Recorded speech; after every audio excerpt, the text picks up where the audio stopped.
दुःखविनाशकलिङ्गं तत्प्रणमामि सदा शिवलिङ्गम्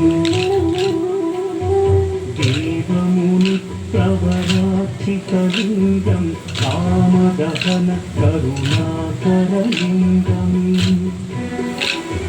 रावणदत्तविनाशकलिङ्गं तत्प्रणमामि सदा शिवलिङ्गम्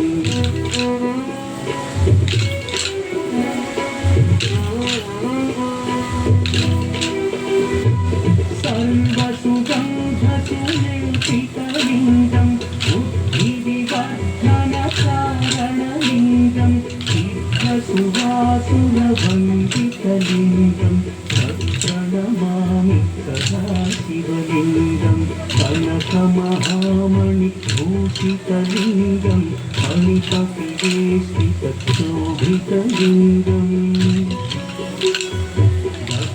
सुयज्ञविनाशनलिङ्गं तत्प्रणमामि सदा शिवलिङ्गम् कुङ्कुमचन्दनवेदितलिङ्गं पङ्कजहारशोभितलिङ्गम् सञ्चितपापविनाशनलिङ्गं तत्प्रणमामि सदा शिवलिङ्गम्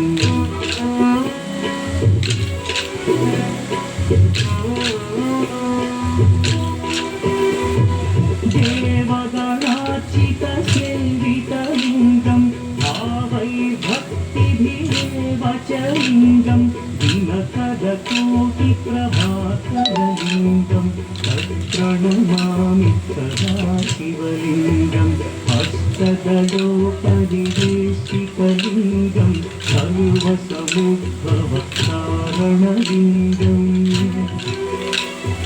हस्तदरिद्र्यविनाशनलिङ्गं तत्प्रणमामि सदा शिवलिङ्गम् सुरगुरुसुरवरपूजितलिङ्गं सुरवनपुष्पसदार्चितलिङ्गम् परमपदं परमात्मकलिङ्गं तत्प्रणमामि सदा शिवलिङ्गम् लिङ्गास्तकमिदं पुण्यं यः पतेच्छिवसन्निधौ शिवलोकमवाप्नोति शिवेन सह मोदते।